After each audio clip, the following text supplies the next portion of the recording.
For September 6th, 2013, we talk about who knows what the fuck. Welcome to the 33rd level.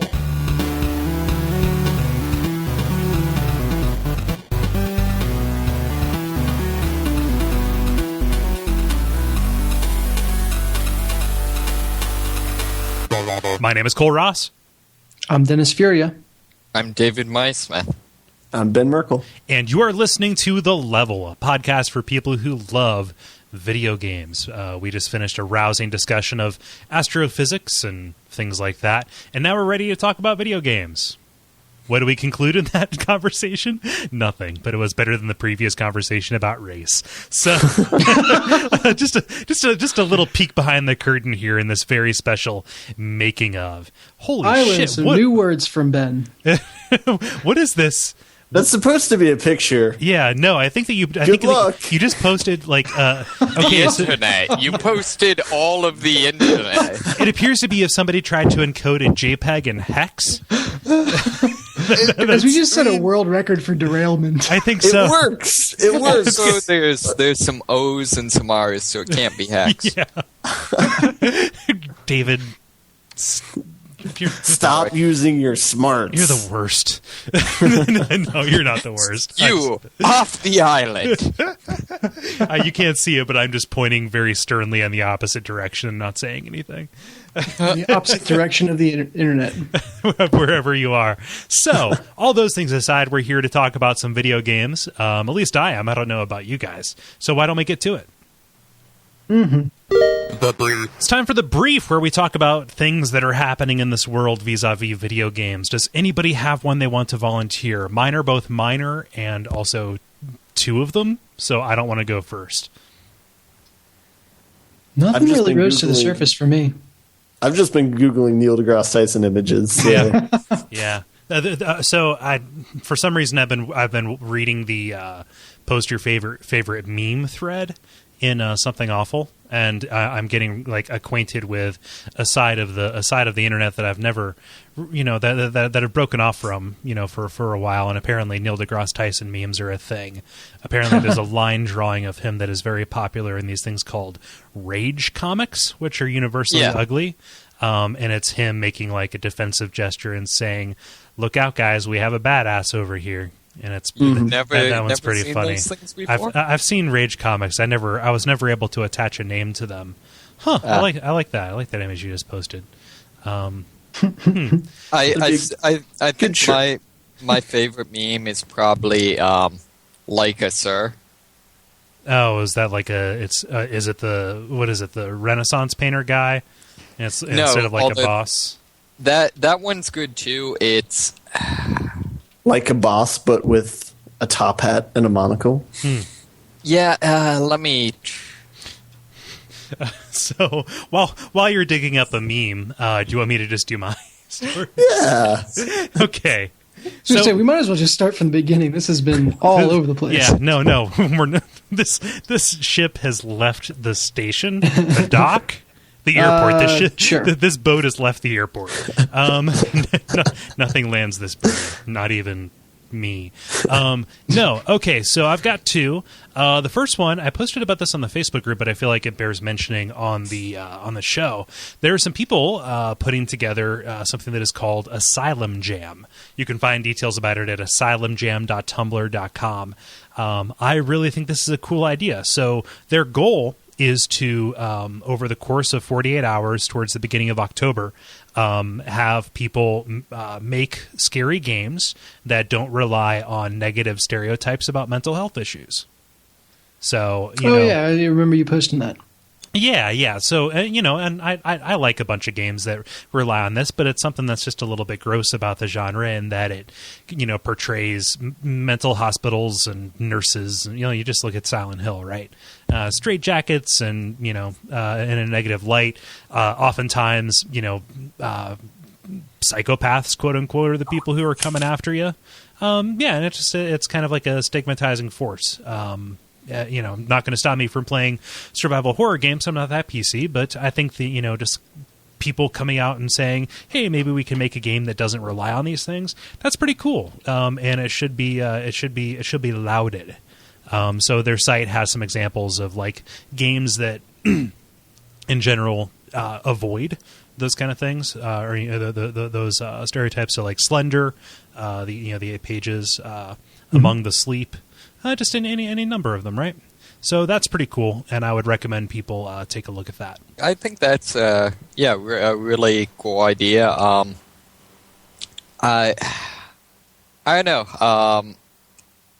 I was, it was one of those things I liked it because it kind of got me thinking about, some of the games I've played and, some of the depictions and stuff. Mm-hmm. Although I'll say, for me, a lot of the times, like, when I'm playing, especially the ones that have, like, the generic, like, horrible Asylum, like, Call of Cthulhu, my feeling I get from that is more, oh my god, I'm glad we don't treat mentally ill people like this anymore. Yeah. the anachronistic ones. Like, wow, that's horrifying. It's nuanced. I don't think that the people who make those games are intentionally doing it. Right. Well, and actually, one of the things I like about this is, I didn't read this Asylum Jam. I don't think it's meant to be, that there's anything wrong with games that do that. Yeah. That's one of the things I like about it is that it's presenting another side, but it's not saying that the people that do differently are horrible or whatever. Yeah, maybe the way to say it is like, as long as it's intentional, or there's thought behind the reason you have a spooky asylum or a spooky doctor or whatever it is, mental health issues. As long as there's intention there, it's okay. When that just becomes the fallback and you're mindlessly, assuming that these things are bad or spooky, that's when you start to get into deep waters. Yeah. Right. I'm gonna read from their website just a little bit. So let's play the Cole reads from the internet music. The WHO says that like 1 in 4 people are gonna be affected by mental disorders in their entire life. Which is that directly or indirectly? Directly. So wow, yeah, 1 in 4 people, which it's a pretty big portion of the population. They say horror is usually derived from the unknown and what we do not understand, and mental illness is one of those subjects where the general public lacks knowledge and insight. Many horror games use the negative portrayal of those who suffer from mental illness as extremely violent or sadistic, usually as the villain or antagonist, as an easy crutch to rest their story, characters, and motivations on.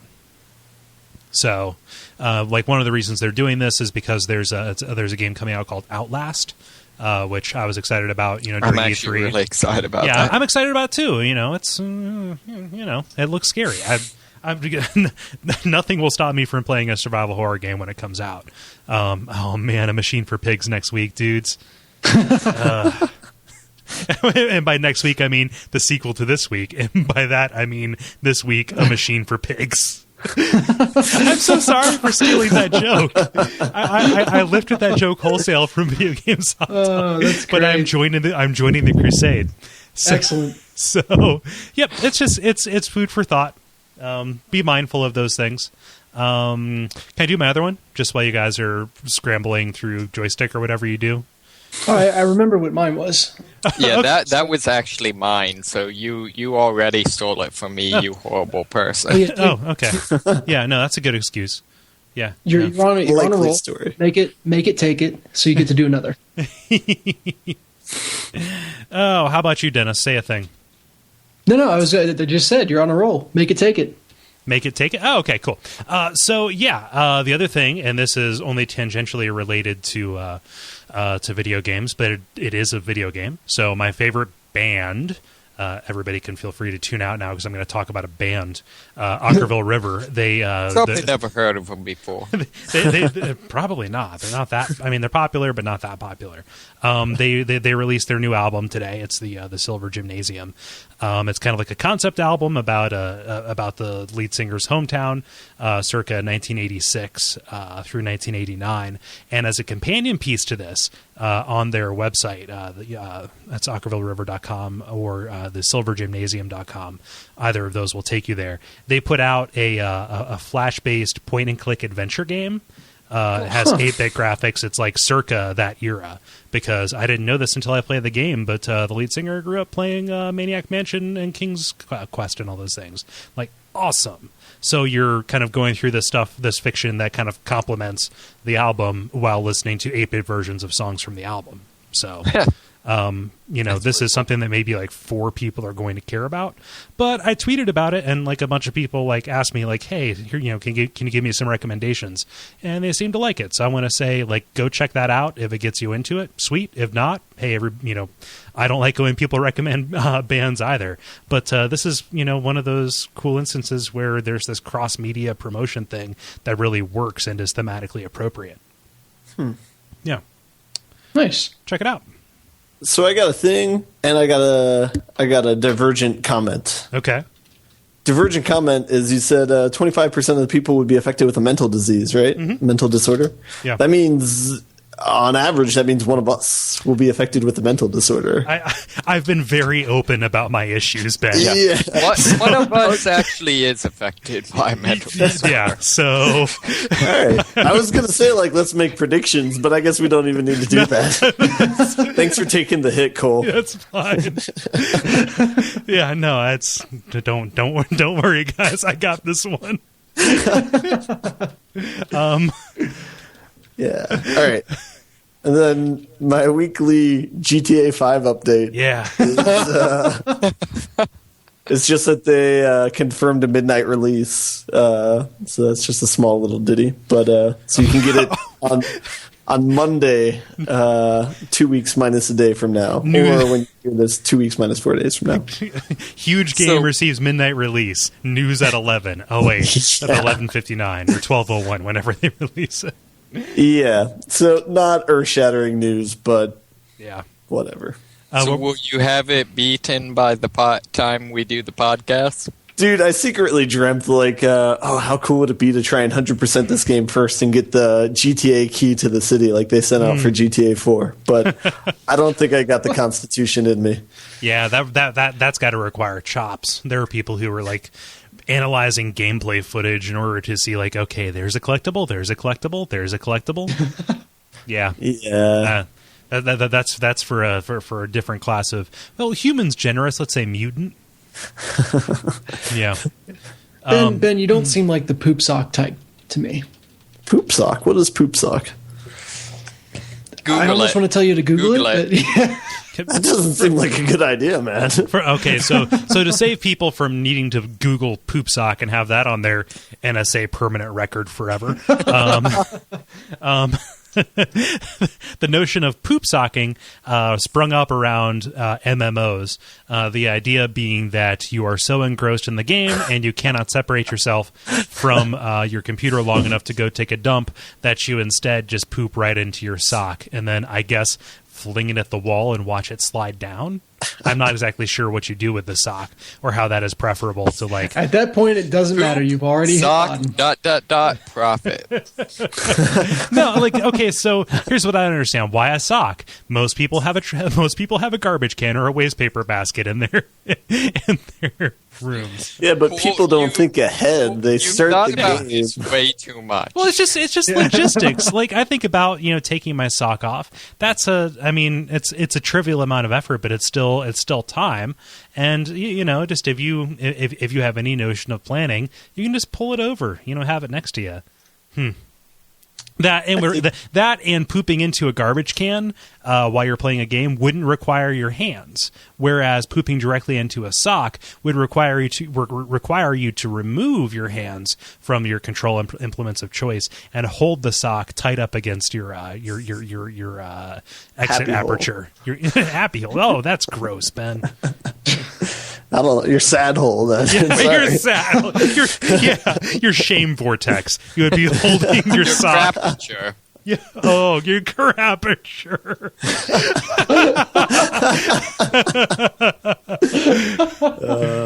Ignore my loud typing. Yeah.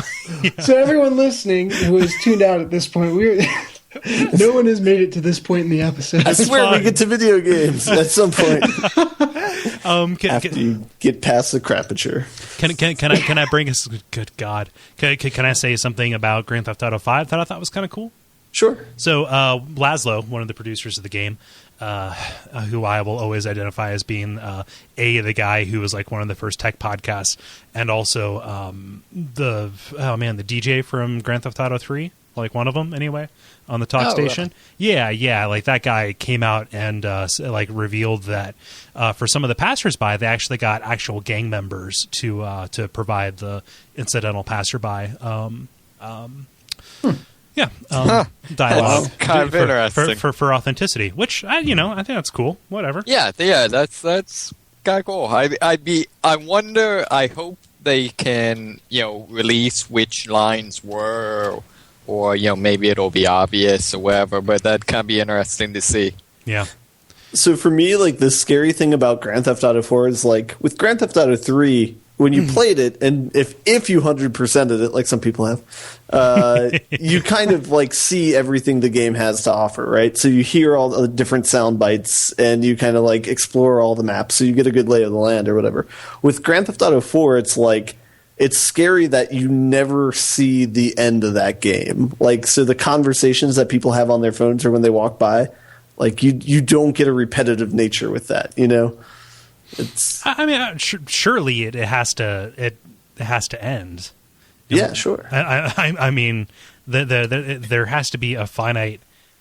Is there a finite amount of dialogue, or are they doing some kind of procedural? No. They actually together have sentences. It's locked in a basement. Yeah. No, they're tapping into people's actual phones. That's what the NSA does. I get it. How do you feel about Ty? I don't know. This is weird. Usually it's some kind of like the test results were positive. What? I don't need to hear that. Come on. Yeah. Huh. Yeah, no, I found out about that reading the gamers.text thread and Something Awful, and people were like coming out and saying, this is too far. Like, I don't know. Like people like just like offended at it. It's like, what? Who has yet to go? Me. You. Me. Oh, me. All right. So, game coming out called Rime. Have you guys heard of this? Rime? No. Okay. Did you like Eco? Yes. Did you like Shadow of the Colossus? Yes. Nonsense. No one there likes those games. So the trailer for this game looks like Eco gets mashed into Shadow of the Colossus. Plus like journey style like graphics. Yeah, you're breaking Ben's heart because you're basically describing The Last Guardian. Hey, come on. What? No, I'm just saying what it is. That's how Eco has been described. Shadow of the Colossus meets Eco. Yeah. Oh, The Last Guardian has been described. Instead of a girl, you're carrying a Colossus around by your hand. Yeah. No, it looks beautiful. It seems to be kind of a harkening back to the simpler platformer days. Mm-hmm. I don't think we know much about the story or what all's going on, but it is like down to fighting shadow monsters with a stick and giant behemoths in the distance, like just a direct inspiration from or allusion to or fast follow homage. Yeah, whatever it is to I don't think it can be a fast follow. However many years after Shadow of the Colossus came out, that's just one of my favorite euphemisms for clone. Yeah, but yeah, it looks cool, and if it's very clear where it takes its inspiration from. So yeah, a thing to watch. Yeah, it's being. It's also got climbing. Oh yeah, climbing as well, and even like that wasn't featured in either of those other games that you're talking about.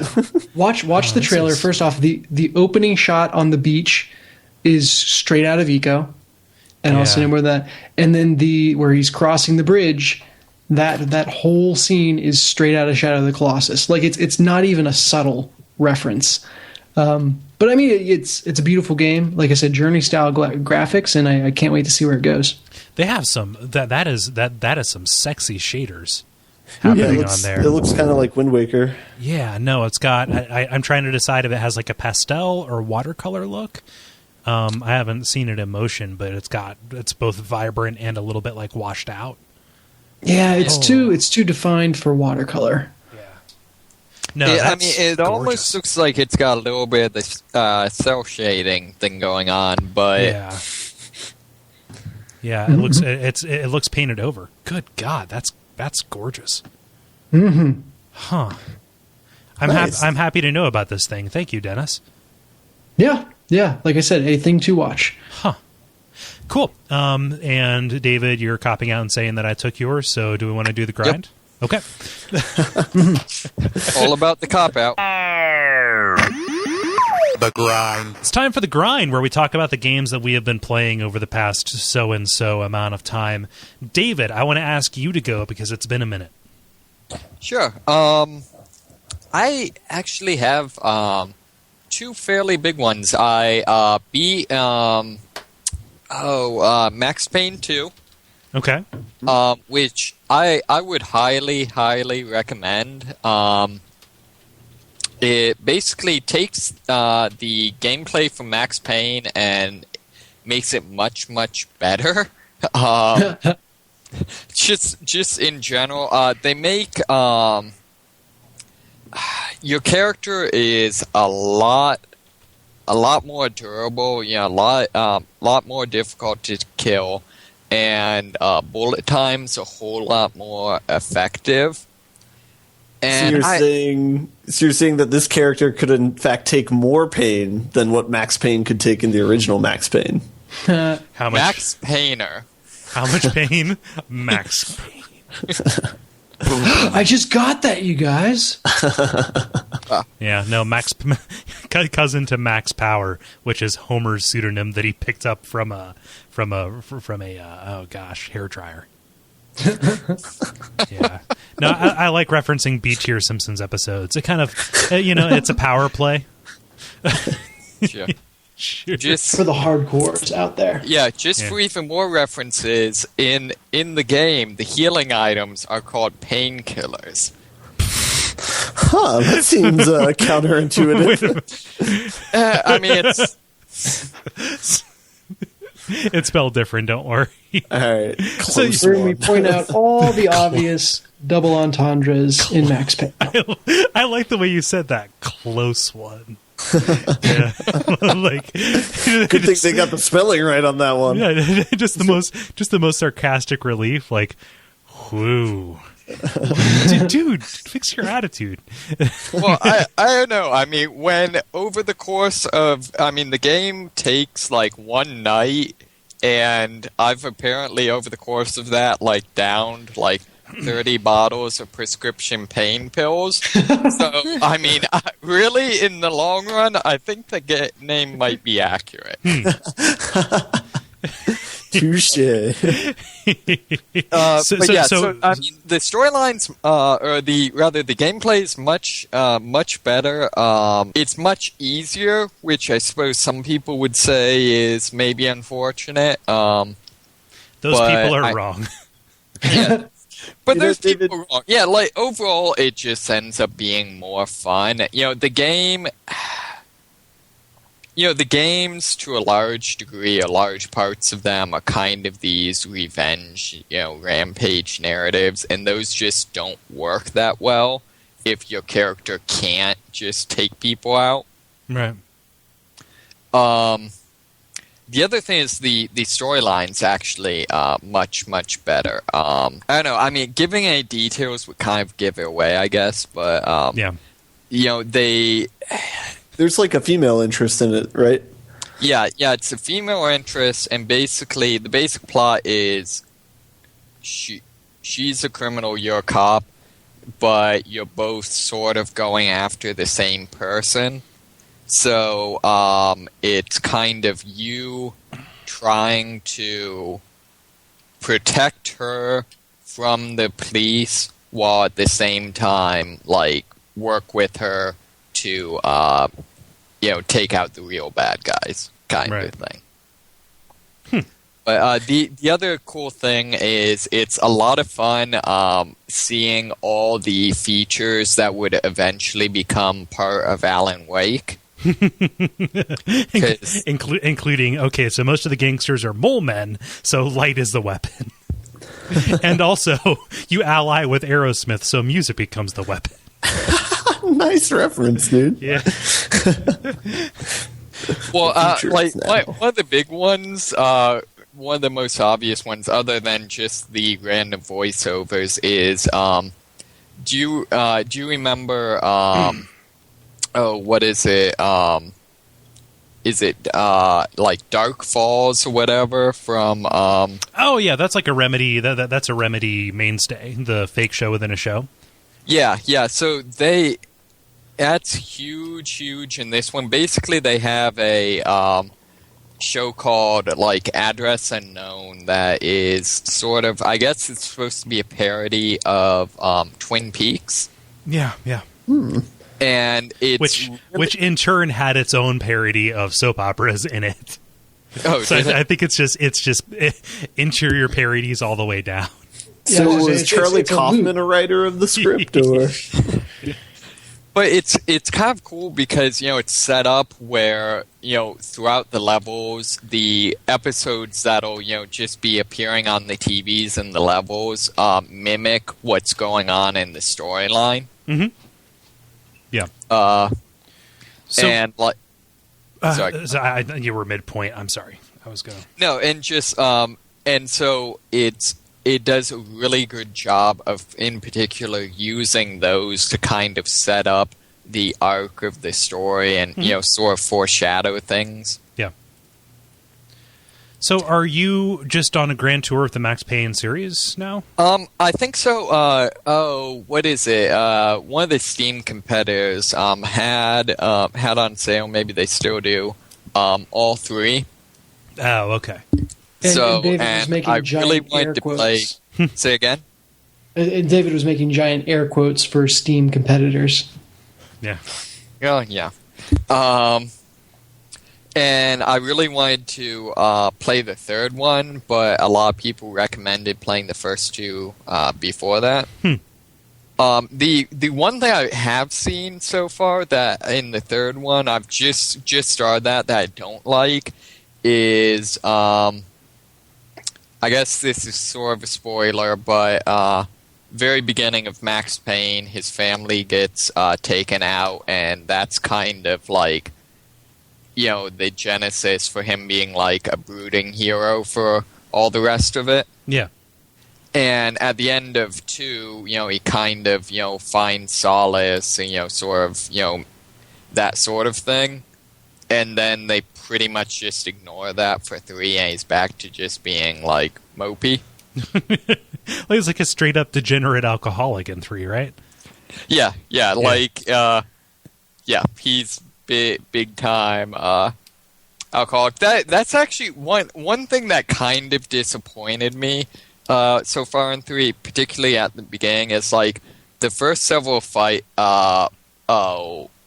gunfights, you're straight up drunk. But Nice. they don't do anything with like the camera or like messing with your controls. Say like the way they do in like Saints Row the Third or like the driving in GTA. So I felt like that was a missed opportunity. Yeah. Especially because it's the same company between GTA and this one. Good Rockstar. point. But yeah, because I mean, like, it's very, very, like, blatantly like your character is a raging alcoholic at that point.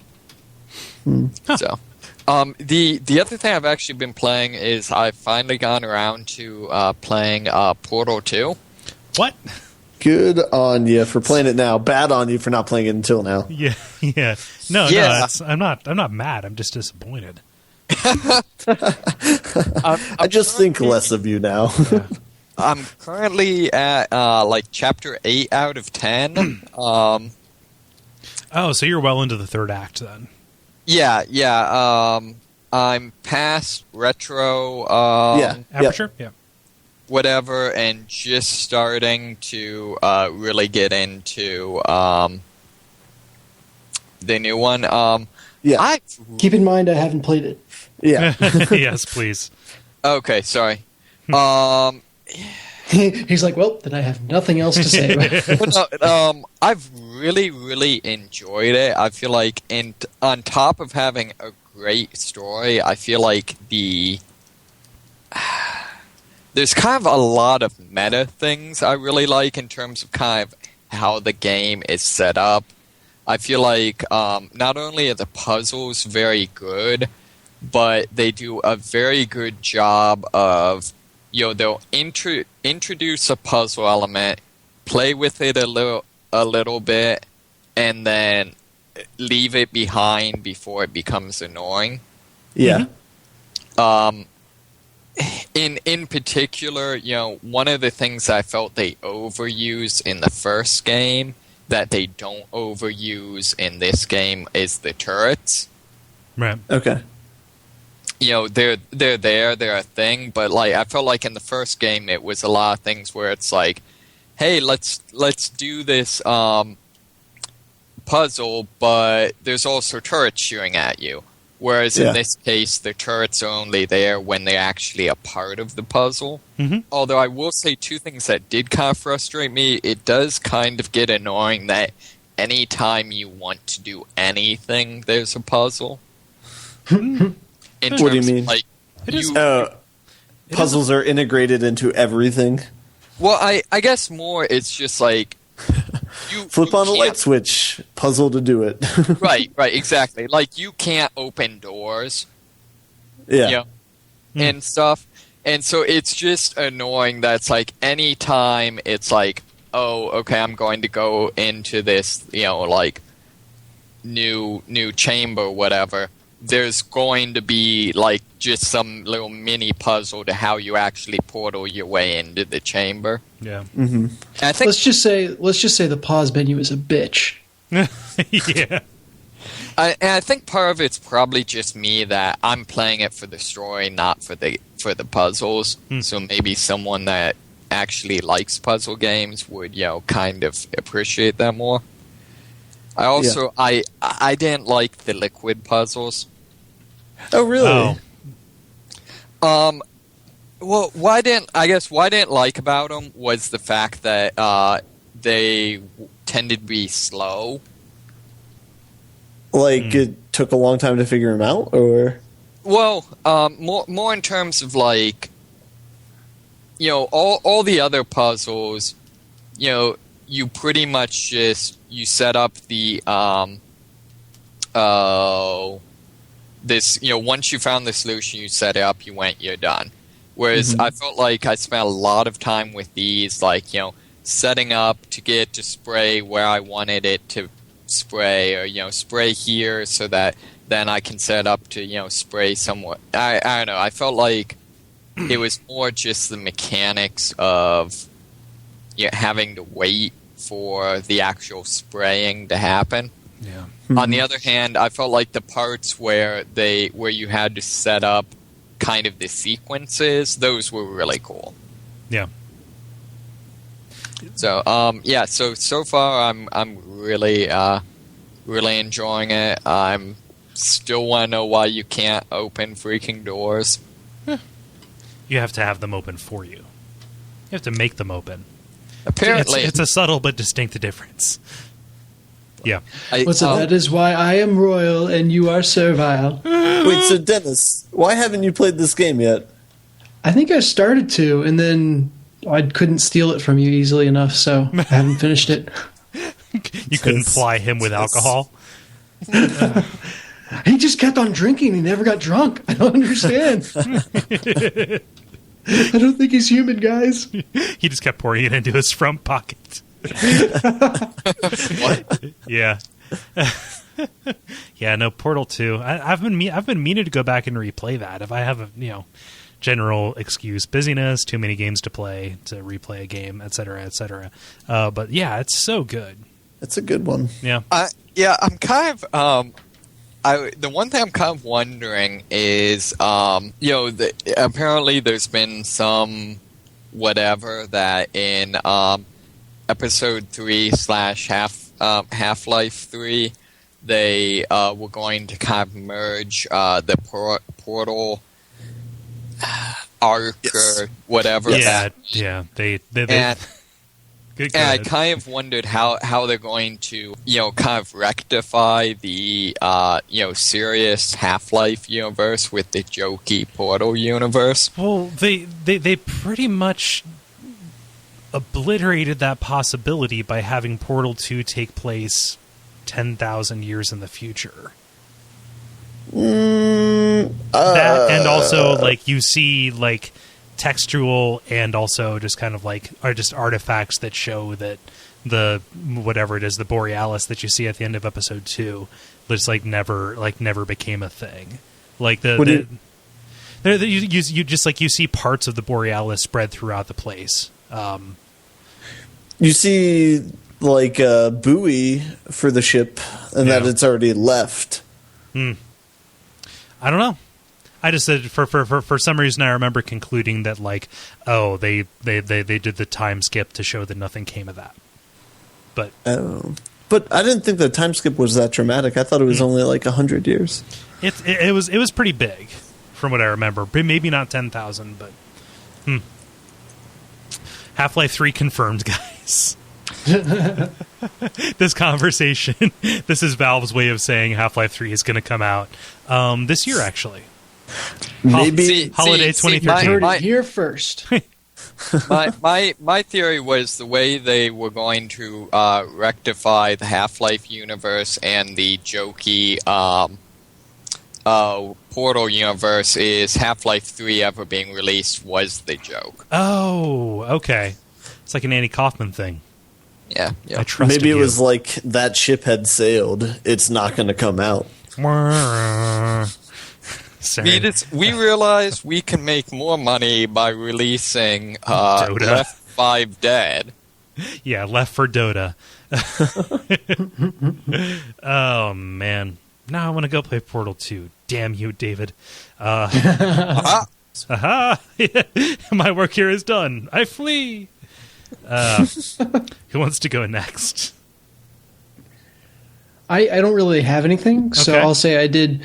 Well, kind of. I did my fantasy football draft, which is kind of a video game that's just based on real life randomization. It's definitely a game. Yeah. Yeah. Which I am, I enjoy watching football, but I have a horrible head for player names and stats, and I follow the Bengals because I'm in Cincinnati. But other than that, I can't really go in depth on it. So fantasy football is a nice way to kind of keep in touch enough that I can have a couple talking points when football comes up. But and it's also just a good way to stay in contact with some friends from college that I don't really see anymore. So. But yeah, that's the closest thing to a game that I've done this week. I did some traveling, so I was on the road. We were celebrating. I hit my 2-year anniversary of being congratulations! Married, so, yeah, thank you. That was exciting, but that meant that I didn't really get to play many video games. Oh, okay. Yeah. I'll just mark this as a demerit, and you can just try harder next time. No, that's cool. That's cool. I was playing. I played some mobile games, but they don't really. I mean, nothing really there to. Can I hear a title? Jewel Mania. Oh, Don't hate me. I don't even know what that. It's a match 3 game. Yeah, I think I would have been less disappointed if you said Candy Crush. So, guys, mind if I go? Please. Okay. So my big one, I finished Saints Row 4. That is really good. I won't spoil anything, but Ben, you and I have to share something right here. All I'm going to say is you don't call him, he just goes where he's needed most. that mission. That mission, man. Yeah, but it stays pretty good. They recognize that they stretch it out towards the end, so much so that one of the quest givers says, "Hey, we're stretching out gameplay here. Come and do this bullshit." So acknowledging it doesn't make it better, but it's very much entrenched in people who didn't know anything about video games or humor couldn't have made this thing, and so nice. I have to respect them because they have gone so far into that realm of thought that it's just crazy. Yeah. Yeah. Mm-hmm. Go ahead. Can I add to that? Yes. Because I too beat the game over the weekend or last week or whatever. But yeah, technically they did not add a lot to the game, I feel like. But its strong suit is in its writing of the missions. Yeah. So like the biggest thing is the superpowers. Which that changes it enough. I get a little bit annoyed whenever they take the powers away. Like I understand that they have to do it for balance purposes, but like don't just frequently disempower me throughout the missions. For some reason or another, especially because like this is the game that I thought that I was playing, and then they change it up like back to Saints Row, like instead of this bug nuts crazy thing. That's nice. It makes you appreciate the powers, though. Oh yeah, it definitely does. But it's like, yeah, and you develop this kind of loop that you do, relying on different powers. Some of the different like genre bending stuff that they do is really cool. I'm thinking specifically of the mission to recruit blah.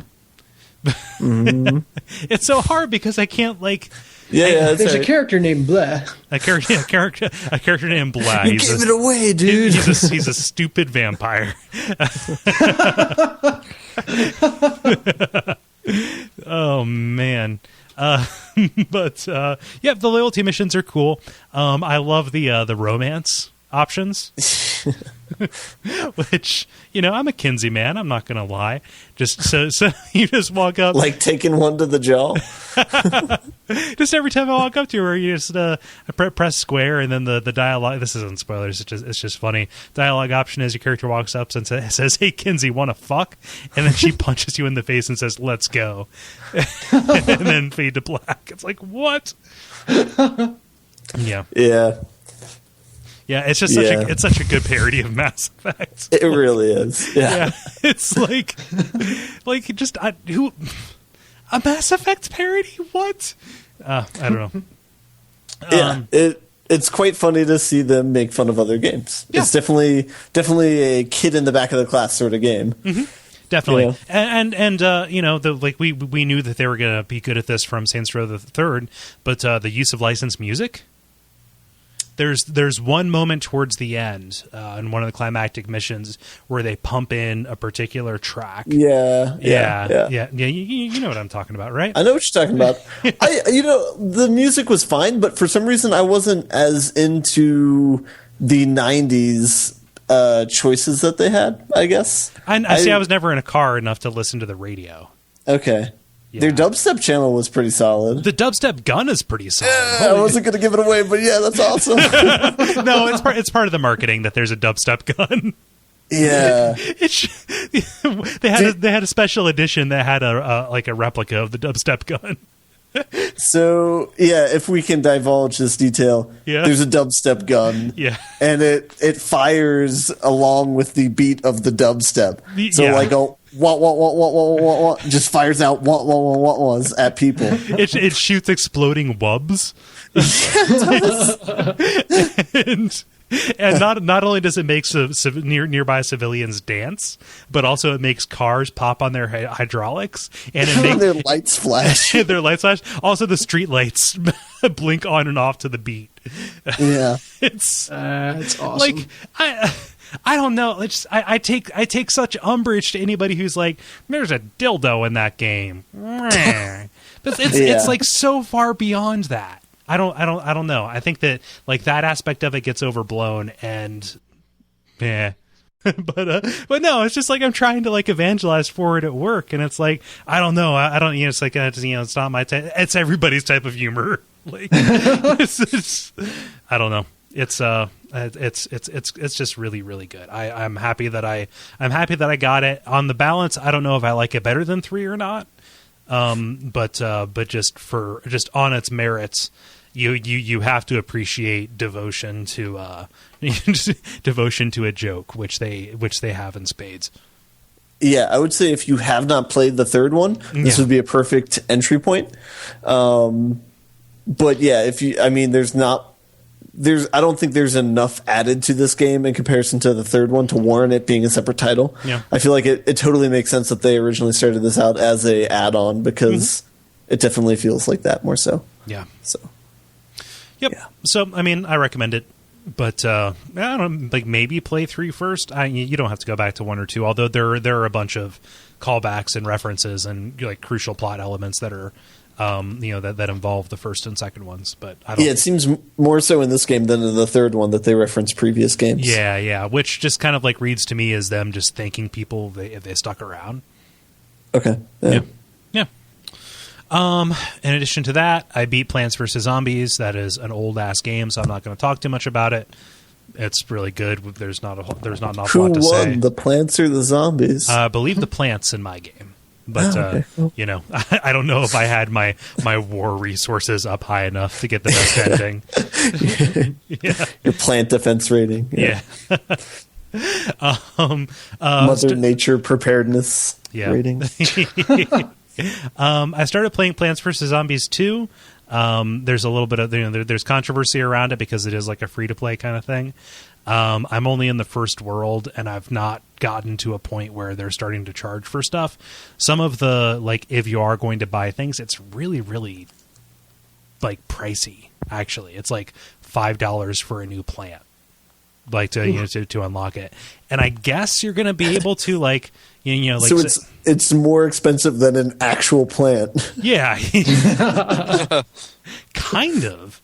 But like you can unlock them over the course of play, which is fine. You are on like a world map with branching paths, and you can collect keys to unlock doors that can get you into, like to be able to recruit these new plants. Recruit, ROOT. That's not an actual thing. That's just from that one's free, PopCap. But I get the sense that like doors require like 4 or 5 keys. I don't know if you encounter that many keys over natural play, so I'm not quite certain if you need to buy things in order to get that. So I'm not opposed to paying money in a game. However, in this instance, it feels like the progression is designed with that in mind, right? They're trying to make money. It's not even that, but like, okay, so they charge $5 for it. They would make far less money than by saying like, press a button to get some coins in the middle of a match or something like that. Like you have power-ups in a match that you can buy with coins that let you like pinch zombies' heads apart or like telekinesis throw them by doing various gestures. Hey, that's cool. They cost coins, but they cost a bunch of coins, like 4 or 5 rounds worth of coins. And so, but there's a button in a match to press to buy coins so that you can use them. And they kind of break the balance of the game. It's like an instant win button to a certain extent. But that's still just like a little bit gross. So in a situation where I like the game, Plants vs. Zombies 2, still really cool. I'm interested in playing it, and I'm interested in, getting as far as I can. Maybe I'm interested in spending, a couple of bucks. But like I see the potential for them over the course of time asking for more money than I would have paid for the iPad version of Plants vs. Zombies 2. Which was like $7 or so, which again, not opposed to spending money on a game, not opposed to a good game being rewarded, but it's just a little gross to me. And I'm kind of falling on that side of it. That said, it's still Plants vs. Zombies. It's still got that aesthetic. It's still, charming as all hell. The graphics are a little bit goofy. And it may just be because I went from playing, the first one to this one in such a short fashion. In fact, I just closed one app and opened up the other once I was done with the first one. But I think that there's no like iPad Retina native version of it. The graphics just look a little bit like stretched out and aliased and weird, or like anti-aliased in a strange way. A little bit blurry, a little bit indistinct, which I'm not that big of a fan of. Like I would rather them optimize it for, one of the most popular devices on the planet. But that's just me. Apparently I'm crazy. But yeah, Plants vs. Zombies 2. Yeah, I was going to say, sometime we should probably cover or have a debate on the podcast of the merits of free to or pay to play versus paying up front. yeah. I think that'd actually be pretty cool. Yeah. Well, I mean, let's get it out. I'm happy that you put free to play, or they just said pay to play instead of free to play, because that's the more accurate way to put it. So I pretty much just said my piece. Like, contrast that with something like Super Stickman Golf, where I played enough of their game, and yes, they had cash options, but I just felt fine enough. And when I got to a point, I was just kind of like, I'd like to give them money. So I bought like $20 worth of bucks or whatever, and then just did the hat lottery because I liked that game so much, right? And it's like, okay, cool. I liked that. That was like a good way to do it. But then again, I look at something like Ridiculous Fishing, where there is none of that bullshit. And it was designed to be a $3 thing that you buy, and he gets the money out of it. And he goes so far as like, it's a statement when a designer like that says we're not going to do any DLC bullshit, right? Yeah. Which is like weird to me. But people who want to make money don't do that. I think the mark of me is there an endpoint for how much you can buy? Like, if a free-to-play game is designed so that you can just infinitely pour little 50-cent transactions into it and burn through them, and then 50 cents more and then burn through them, I think that's not okay to me. I think if there is, hey, we're going to start you out with this kind of free base, and then there's a finite amount of stuff you can pay to upgrade to, then I'm okay. As long as that, the amount of stuff you can upgrade to does not exceed the price of what you would get the game for at if you just wanted to buy it wholesale. Yeah. There was a great game that came out late last year called Letterpress, which is like a word game for iOS. Looks really cool. It's very well designed, et cetera, et cetera.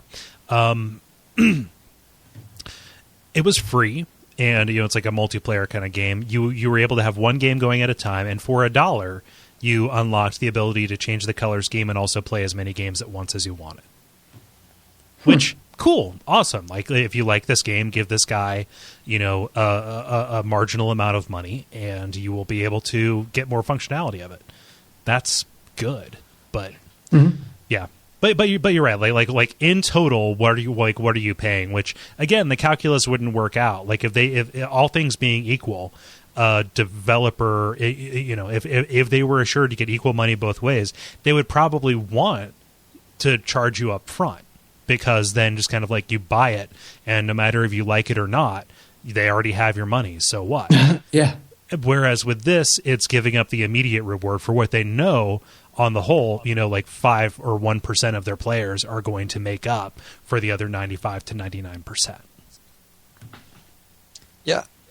I think similar to Dennis, I think it just depends on how it's set up. I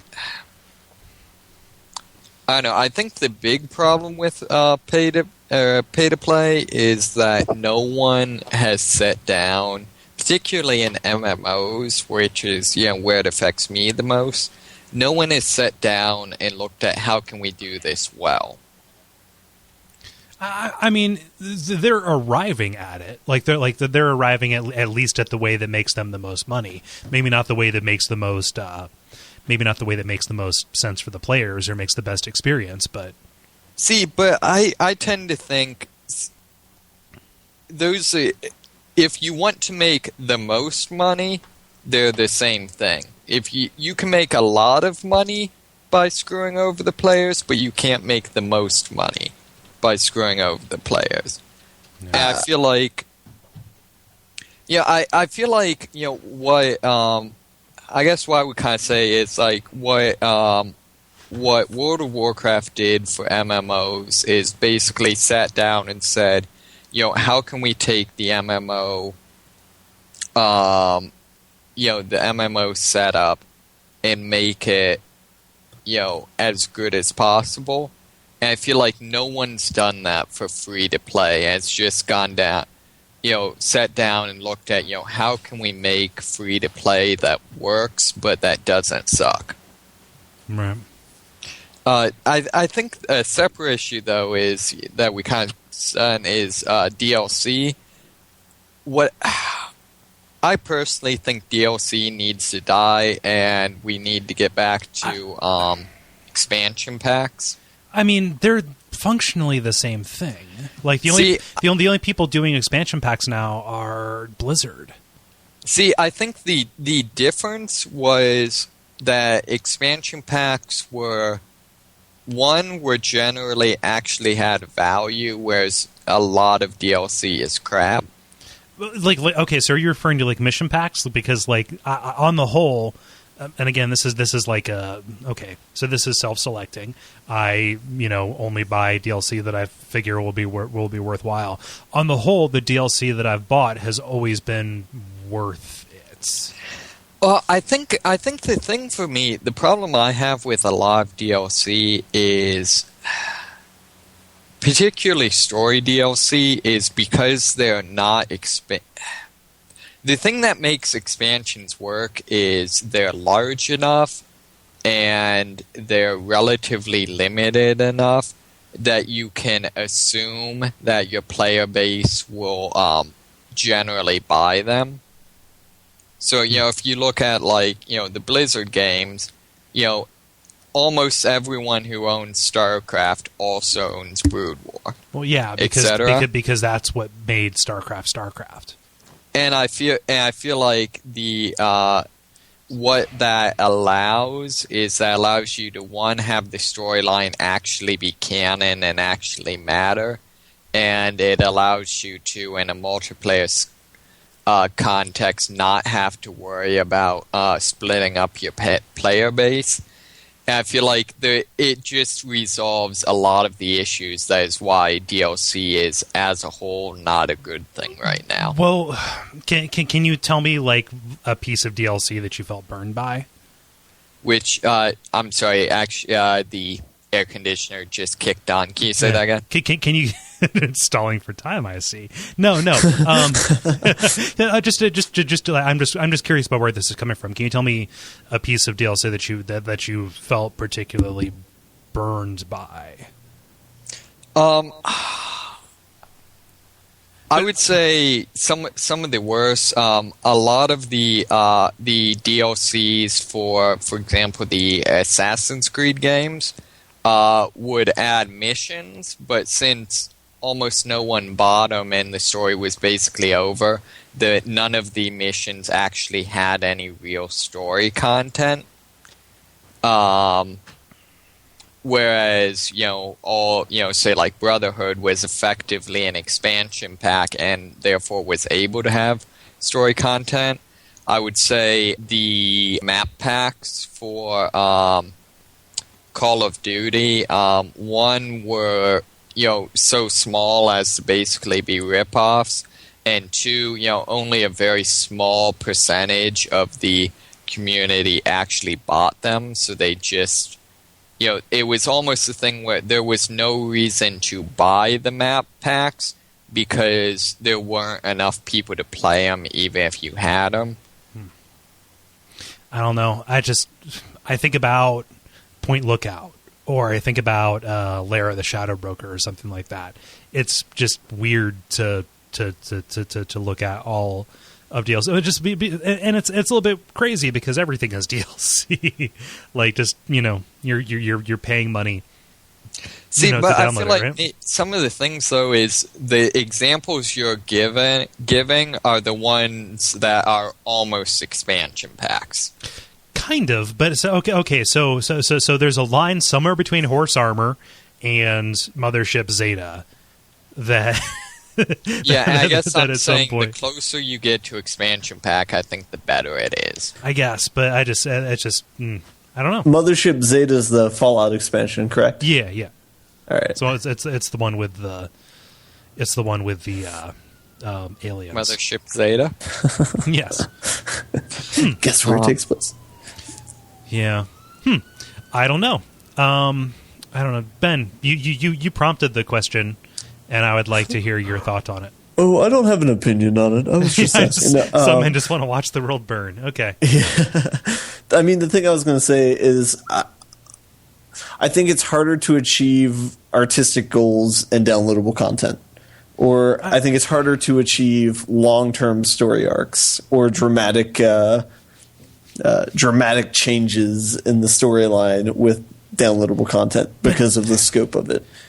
Right. But I mean, but that's not always the intention or even the best use of it, right? Like again, looking at those examples that I gave, the Fallout DLCs, Mass Effect 2 DLC, that kind of leverages and says you're going to pay a trivial amount of money, $5 to $10, for a couple of hours of really good, really well crafted, tight experience that, yes, is going to be over when it's done, but you were there for a ride. I just don't I like the idea that creators are going to be free to make those experiences and not have to charge full price for them. If that means that I'm going to be able to get a hold of them and play them. I think that something that games don't have is a short story. And, that's something I enjoy. And DLC is the closest thing that we're going to get to it.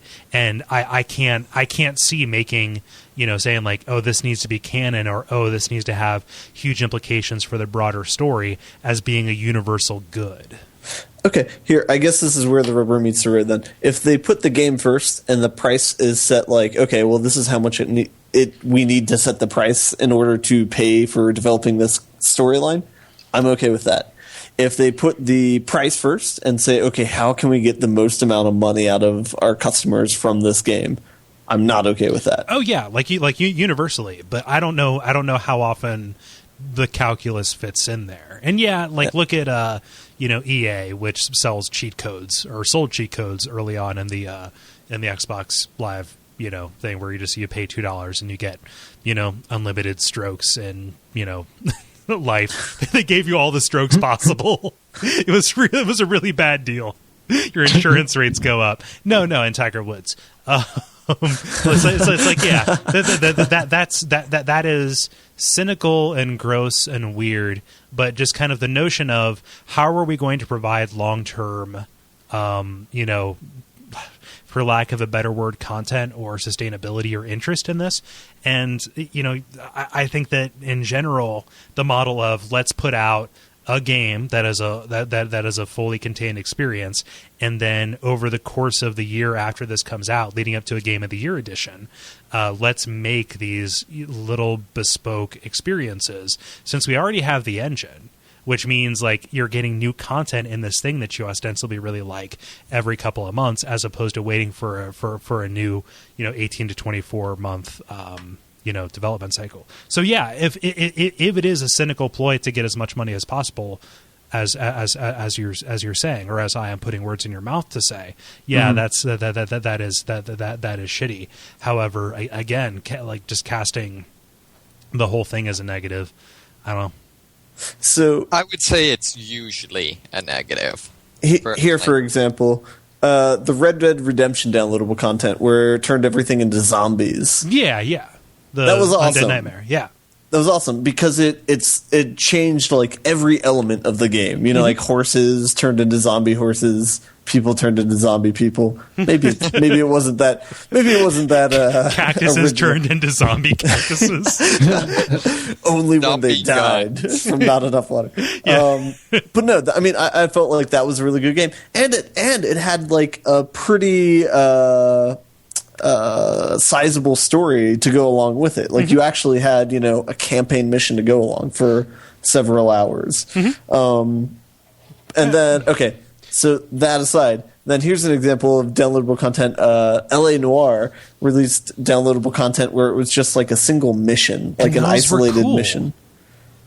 I disagree, man. Like, what? I mean, I guess you can play it, and it's like, okay, this is an okay mission. You can play it. It's more LA Noire. But there's like no contextual relevance to it at all. It's just you know what I mean? Like, it's like, okay, that's nice. You should have put that in the game. That would have been much better somewhere in the middle of the game. Like, not every case that Cole Phelps solves has to feed into the meta plot. Sometimes he just straight up solves a case and puts somebody in jail. I got to side with Cole on this one. Like, once you turn off your game console, it stops being relevant to everything in the world. So, I think it's fine. You play it because it's fun, not because it has some connection to the overarching story. Well, I feel like it raises more questions than before. Like, where did that mission fall into the greater scope of the game? Like, well, they fit it into the continuity, specifically in LA Noire. Like, it's there. Like, this is an arson mission, so this was something that happened when he was at the arson desk. But even then, like, at some point, it's okay for it to be a game, and it's okay for me to say, hey, I enjoyed playing this game. I would like to play more games like it, and here is an example of more game exactly like what I'm enjoying. Mm-hmm. So I enjoyed the game explicitly because of the story, and but you're getting right. You're getting more of a small story. Yeah, I mean. I mean, my overall problem with it, I guess, is just I think it creates incentive to do bad things. What bad things? I mean, withhold content with the express purpose of wanting to sell it later. I think that's one example. I think withhold modding and map making tools because you want to be the sole pusher is a huge one.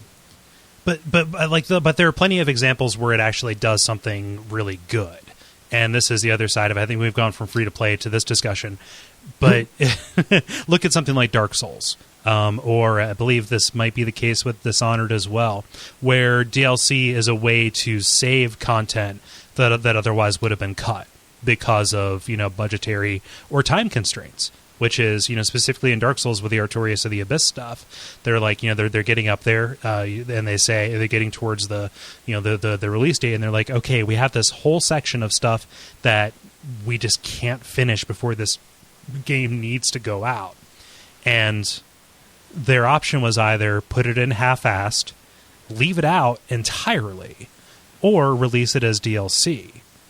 Like it wasn't big enough for them to like, okay, we've got to delay the entire game. And that content was good enough that I'm happy that they put out that content the way that they did. Like that, like it can be a way to rescue, parts of the game. Can I be slightly harsh? Yeah. If that content was good enough that it should have been in the final game, I feel like they should have not worked on it as the last piece of content. I think that just ends up being. I don't know that that's how it worked out. Like that it was specifically them just saying, oh man, because it's like something from the middle of the game. Mm-hmm. Yeah. So I'm not quite sure how they worked on it or what order. But you're right. Like if this was do or die, this makes or breaks the game. And God knows, plenty of games are put out unfinished. With their final acts, in a complete mess. Look at anything Obsidian does, and maybe they would benefit from a delay. But in that case, it was just a matter of this thing is good, and it needs to go, like the whole thing needs to go out. Do we hold the train for it, or do we, having the option now to put it out after the fact? Do we do it that way? So let me ask a question. Mm-hmm. Would you make the same argument for movies? So, like for example, like say if Michel Gondry had an additional scene of Eternal Sunshine of the Spotless Mind, and he wanted to put out this additional scene, but for a cost. For a nominal cost. Isn't that what DVDs are? Yeah, I was going to say. Yeah, the special edition stuff. Okay, but if they charged for that, would you pay for that? They do. It's called the special edition. It's this special edition version. No, I see what you're saying. If they released only that scene. I see what you're saying. I think the answer is it all just depends. I'm not afraid of sounding hypocritical if I say no, because I feel like they are inherently different experiences and products. I guess here's my question. Give me an example of when you feel like you've been sold an incomplete game where the a significant part of the content was gated behind DLC. Yes, all of the Modern Warfare games. Specifically, like as regards multiplayer, or yeah. Yeah. Did people actually play the single player in those games? Yeah. I don't. Sorry. Yes. As regards the multiplayer. So that would be bad DLC, but I think that is in the minority. Yeah, See, so I don't want this to become examples. I think the example though of Dark Souls kind of shows what I was saying though. I would say that was effectively expansion pack. Well, I mean, at that point, we're standalone one-time thing where it wasn't, hey, we're going to be doing this every couple of months. At this point, we're basically arguing semantics, and the thing that I said at the beginning, I feel holds true to a certain extent, which is DLC has become what expansion packs were. And taken as a whole, you have these things that add up to what that otherwise would have been. An expansion pack is a holdover between like between major releases, and that's the niche that these that these DLC packs serve in the meantime.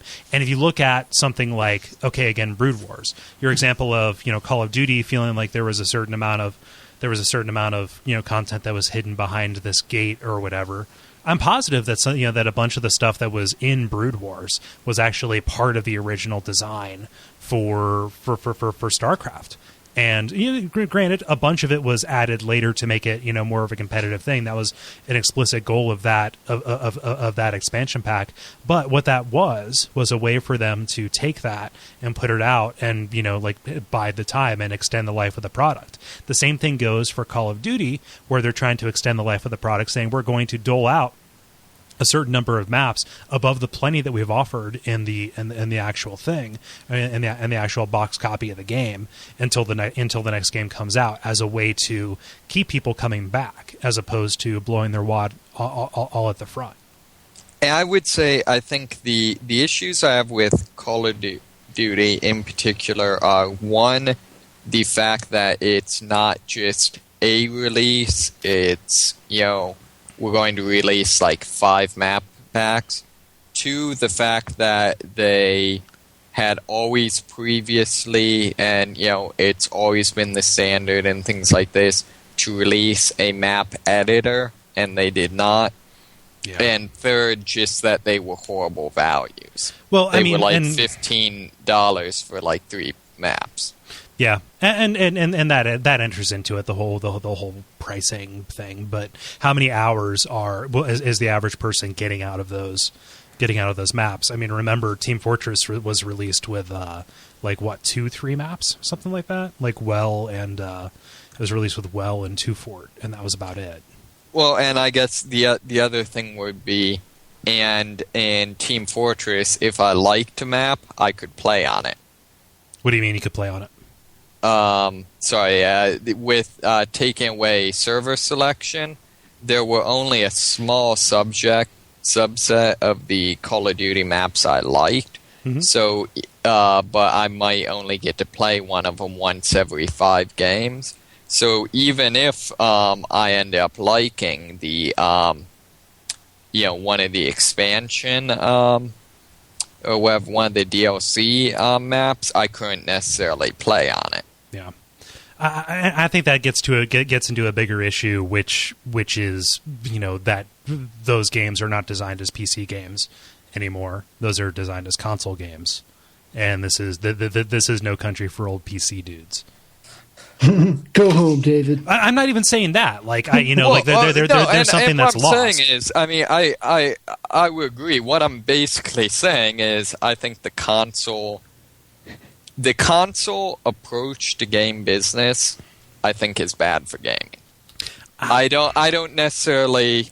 This isn't necessarily my. I don't think consoles as a system are necessarily evil. I think the business model is bad. And what's crazy is, all of the console manufacturers are jumping on being more like PC. You look at Sony and Microsoft racing to jump on indie on indie game players' laps right? Or not players, but developers. Like they just announced that the Xbox One is its own dev kit, which is crazy. And I expect Sony to follow suit, kind of. And look at both, like both systems being geared towards being free-to-play machines as well. With the PS, like Blacklight Retribution being available on the PS4 at launch and all those kind of things, like console manufacturers are staring down at that PC money and those different business models, and they want a piece of that action. I guess what I'm saying though, and not to be that I spent like most of today working on Linux, but the part that makes PC gaming worthwhile is the freedom. And that's that's what's wrong with consoles. I don't know. Ben, what do you think of free-to-play games? Because that was the question I asked you. No, that was the question you asked us. Damn it! I said pay to play. Yeah, you said pay to play. However, we then got on expansion packs. Yeah, I don't know. I mean, okay, so I guess end of the day, I just want the highest quality games. Mm-hmm. And so I feel like if developers have content that is of worth, they should put in their main game. Mm-hmm. You know what I mean? Yep. No, I mean, like specifically as regards the, I don't know. We are down the rabbit hole, folks. Yeah, free to play games where I don't know. I'd rather pay up front and have my game be advertising free and completely immersive. Yep. But that's just my personal preference. Me too. But I will say that's kind of a that's probably like a socioeconomic bias thing though too. That you have the money to. Yeah. Yeah. Not all people have access to games when they first come out. Yeah. Yeah. True. So I've been playing another game. Oh yeah, we talk about games, right? Yeah, no, and I won't spend too much time on it because we've been going for a minute. But we may need to cut this episode short. God, no, don't worry, it's good stuff. And hey, let's all take a moment. I appreciate you guys. If I got combative there, that's just good. That's just us talking. That's just us talking. Okay. Cool, as long as that's understood. We cool. We all cool. No. So the other game I've been playing, Papers, Please. Oh yeah. How is that? Did you make enough off of Steam sales or Steam card sales? Oh, did I say that last time that I was doing the Steam cards to get that? You're saving them up. Yeah. Which I think you can now officially call yourself a professional gamer if you've made money off of selling Steam cards. You wake me up with a text this morning that's like, yeah. No, so. Yeah. Oh, okay. So I didn't make enough to get it, but So here's the insidious economics of that whole thing, right? So I think that after a particularly lucrative spate of achievement getting, I ended up with about like $3 or $4 in Steam cards or whatever, like worth of that. I was like, well, I've got to get Monkey Island 2 because I want to play it on PC. The iPad version isn't cutting it for me, so I was like, okay, I'm going to get that. It's like, well, that's going to cut through my Steam. That's going to cut through my money from the cards that I was going to put towards Papers, Please. And Papers, Please was on sale because of like the Steam Greenlight sale. I was like, fuck it. So I put that in the cart. I bought it at the same time as Monkey Island 2, which I need to play for WAF. But yeah, so it defrayed part of the cost of that thing, I guess. Mm-hmm. Yeah, it's really good. It kind of brings back memories for me of when you were a Border Patrol agent. Yeah, no, not even like Border Patrol. You're at a checkpoint looking at passports and such. Like I think Border Patrol. I think of like a redneck sitting in a lawn chair with his dip bottle. Which is what he calls his shotgun. Yeah, but no. Like, okay, so you're playing this game and you are very much just looking at documentation and comparing things and looking at expiration dates and passport codes and checking to make sure that the city that they say they're from is the city that they're from, and does their appearance match their gender that's listed, and the rules change every single day. And I like playing it. I'm going through the course of playing it now. gives me flashbacks to working retail, and also gives me flashbacks to my order entry job when I worked for a school supply company.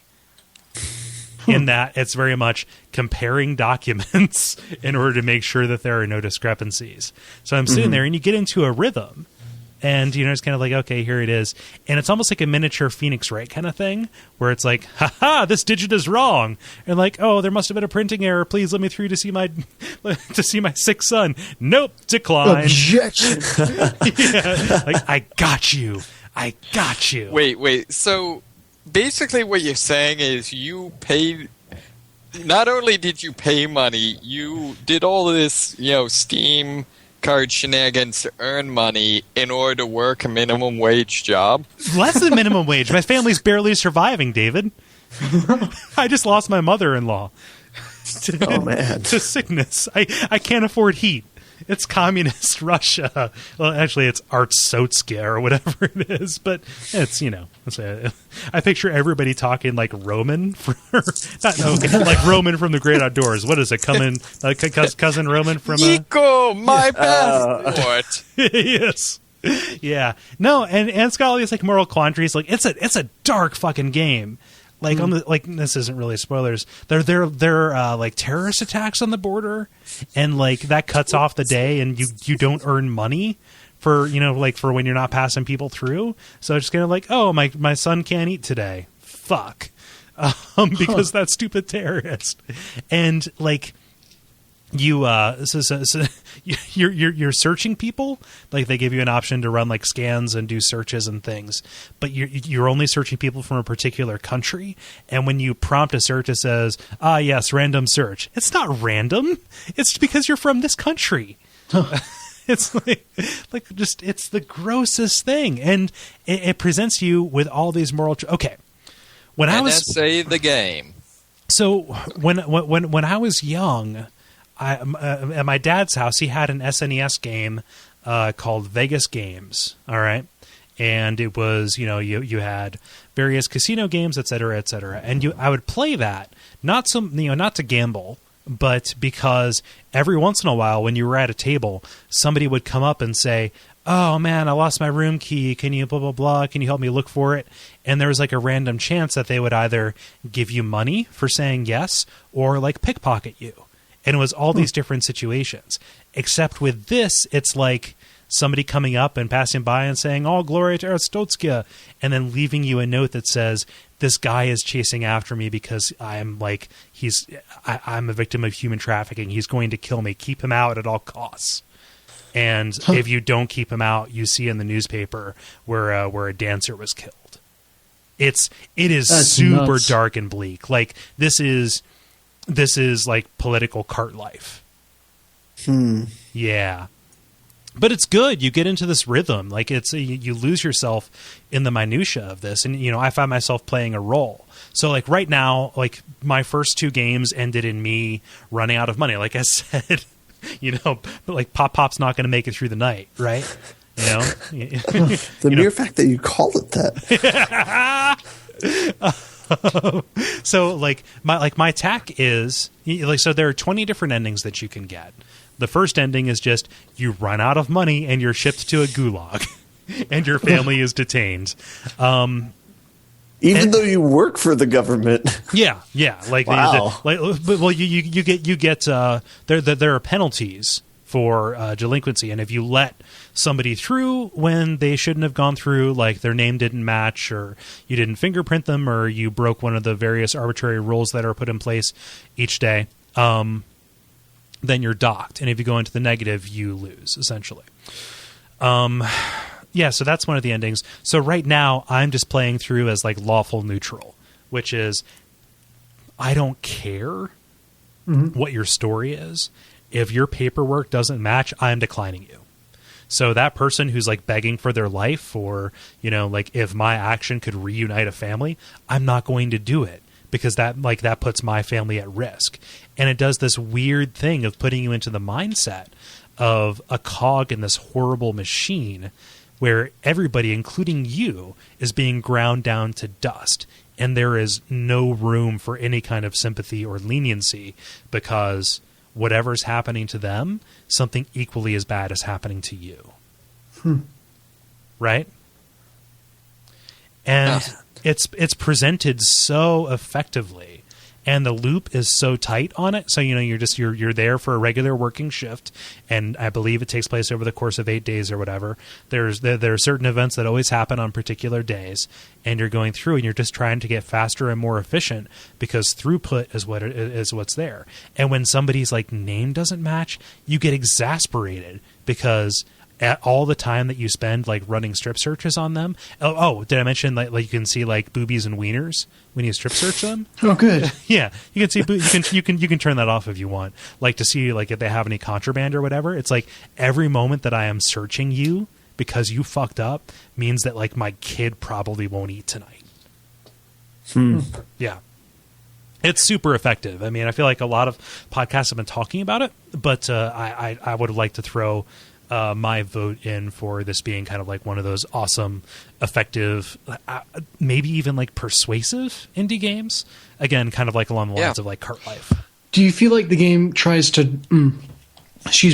draw a conclusion, or does it just try to say, hey, here's what this experience is like?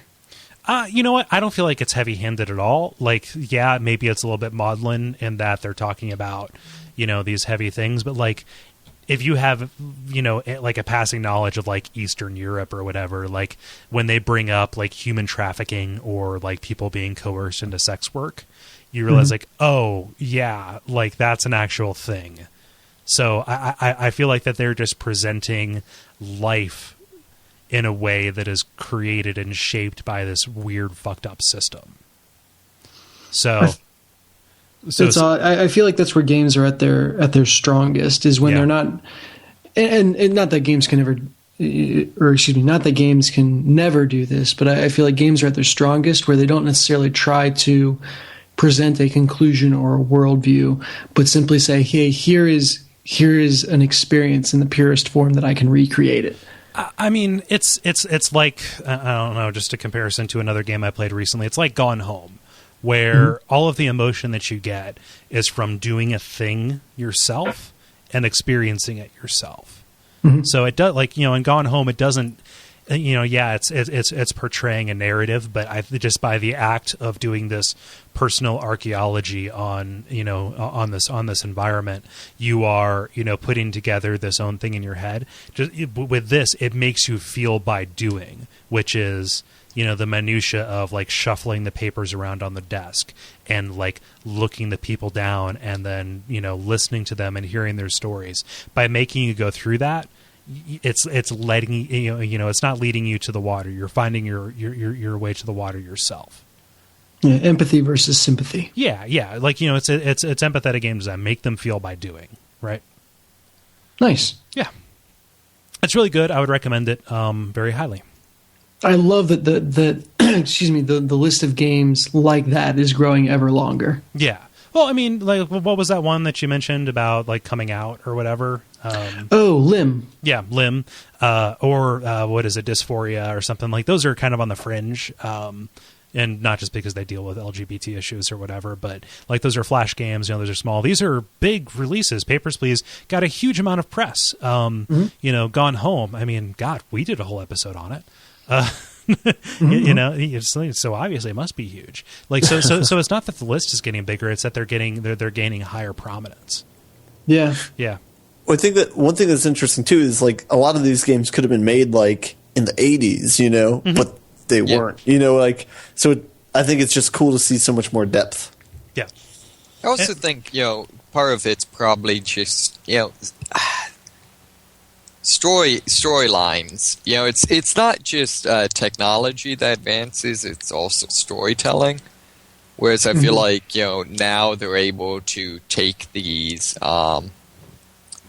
themes and still make good games. Yeah, it's just kind of deciding, okay, what story can we try and tell, and they're picking this weird, unusual story, like a game about Soviet bloc, like just a game about life in the Soviet bloc in the 80s would have been just I'm not sure, Command and Conquer or something, right? Whereas this like puts you just like the act of casting you as this bureaucrat, just like there's almost a certain amount of bravery behind that. Absolutely, yeah. It's an exciting time to play video games. Yeah. So that's my games. Have we even gotten through everyone yet? No, because Ben, you have not said your thing yet. Well, I played Saints Row the 4th, and beat that. And then I have to come clean with you guys. I've backslid. Into what?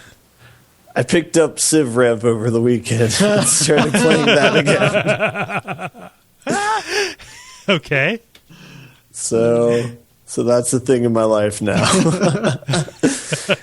That's not. I love the way you say it. It's not like, so I'm playing that. That's now part of my life. Yep. Well, so I'm watching Breaking Bad right now too, and staying current on that. And so I often compare meth addictions to Civ Rev and playing Civ Rev, and it's like, well, a day gets sucked away really quickly. I stop contacting my friends. I don't go outside. You start eating a bunch of sweets. I skip meals. Yeah. So you exclusively drink Mountain Dew. Yeah. You mistake Mormons for bikers. No, I don't know. It's fine. Well, I mean, technically, a lot of them are bikers, just not motorbikers. Yeah. Well, what are you playing it on? PS3? Yes. Okay. Yeah. It's basically something to tide me.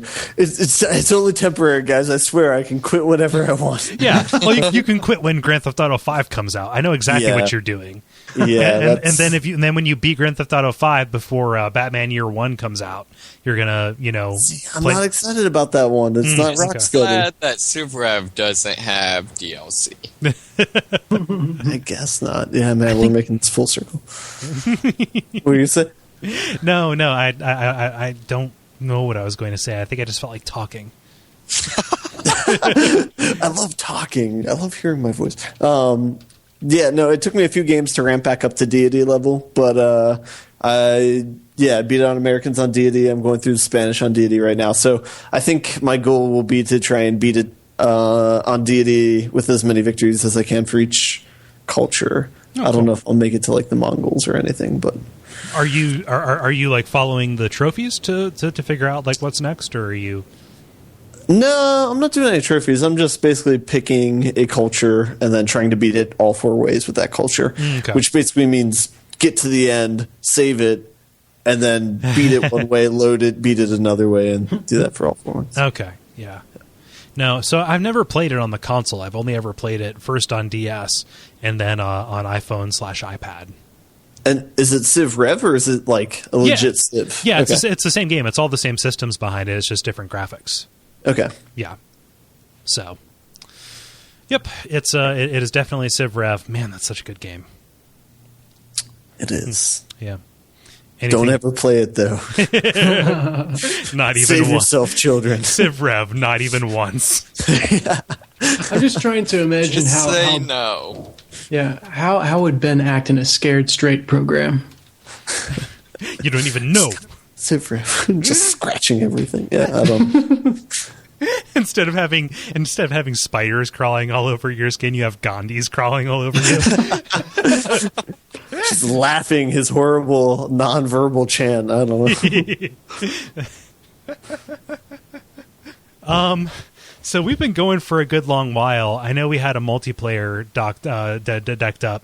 However, I need to go to bed, and this is a longer episode. So why don't we table that until next week?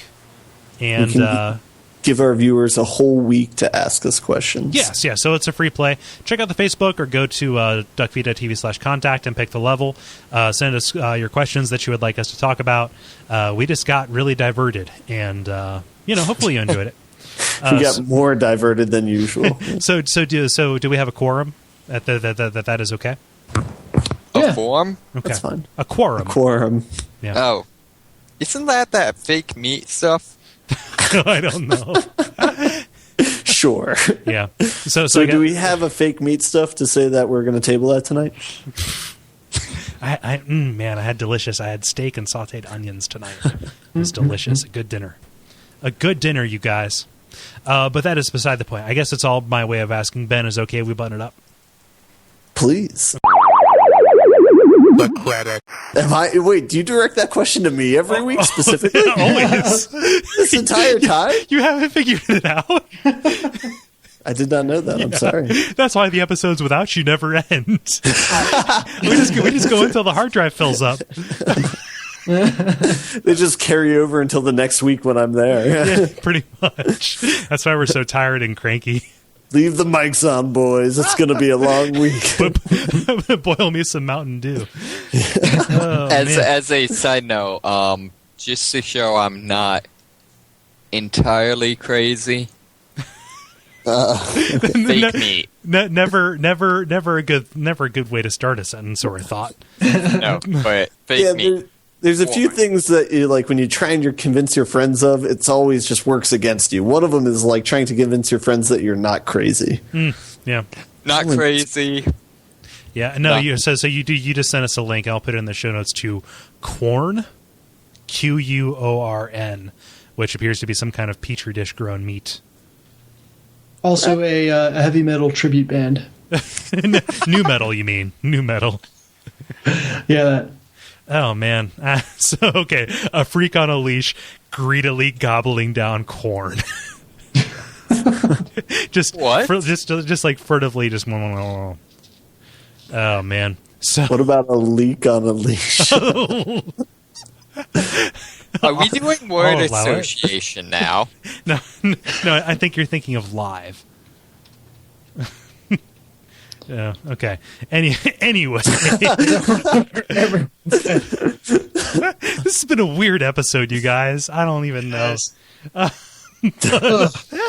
if you I'm 5 minutes long, 5 minutes of usable material. Oh, it's fine.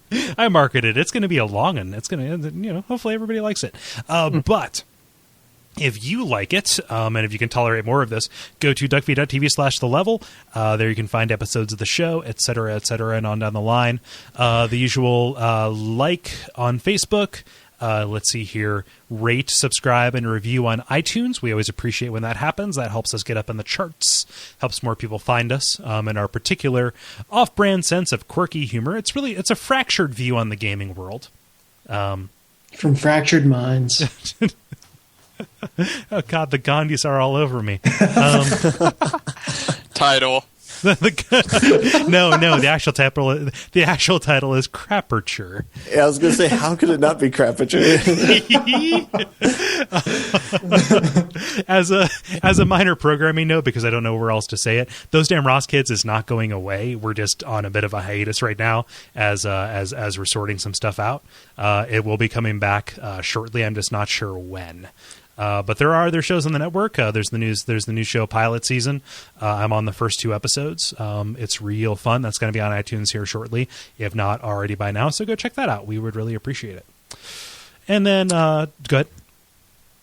Can I suggest a image for this episode? Oh, okay. I maintain final editorial control, but if we are going with Craperture, I would go with the Aperture Science logo.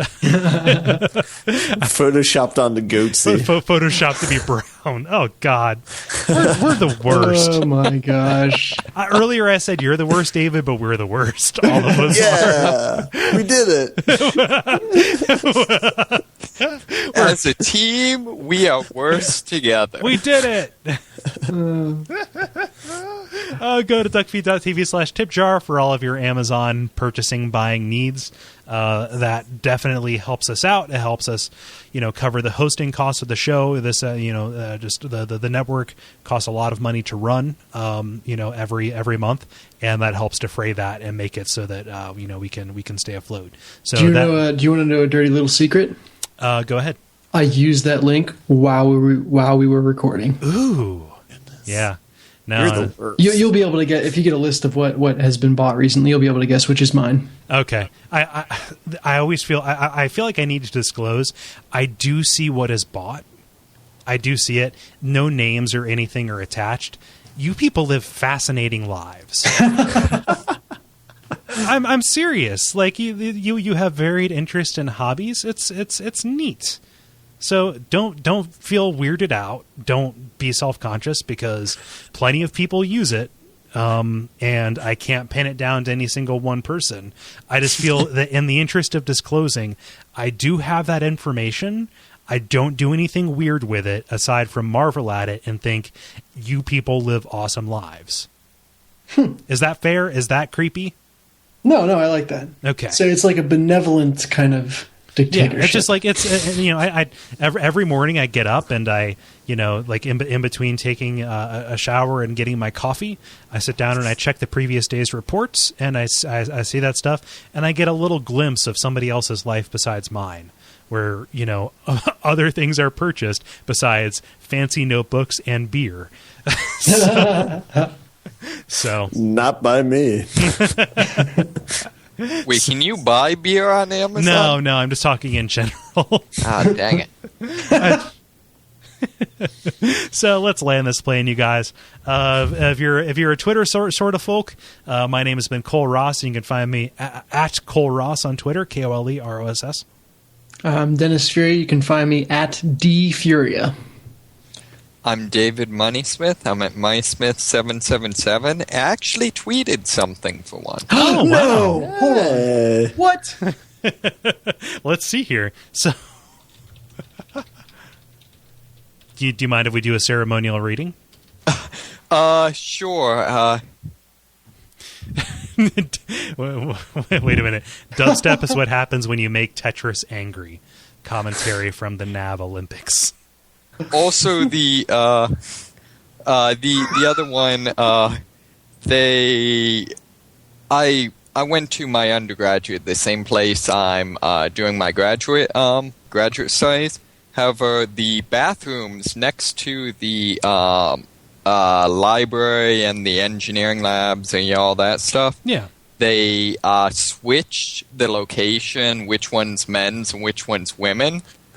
So I've kind of, proceeded to, just by habit, walk into what has always been the men's room. Hilarity ensues. That's way too many characters to fit into a tweet, David. Yeah, I cut it down. I am good tweeter.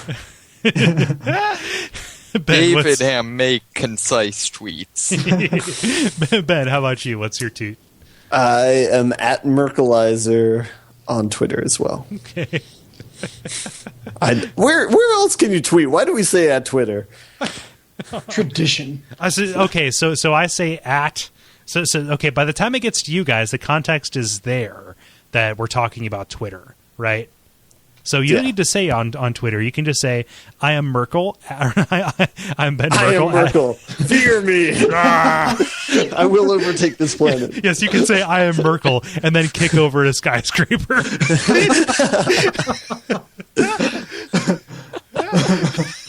I know. Just to show you, next week I'm going to start a MySpace account. And I'm David MySpace. We should ensure MySpace. We should ensure to our audience that it is not like 3 a.m. in the morning when we're recording this. It is. I guess it's 11:40 for you guys. Yeah, it is. It's damn late. Never What's your mind. excuse, Ben? Yeah, I have none. 90 minutes. Oh man. Well, so that has been the level. Thank you. Have a good week. Be safe. And, stick around for the next 3 months because we're going to be releasing a special piece of DLC. Only $14.99 or 1,200 Microsoft points. Stay tuned.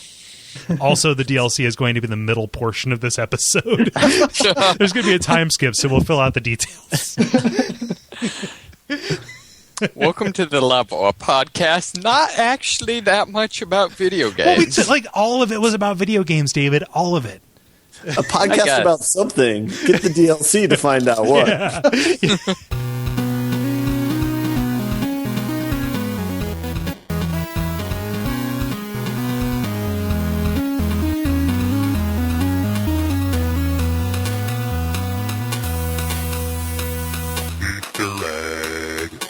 we cannot possibly have a good conversation about this because No. we are in the dominant group of every.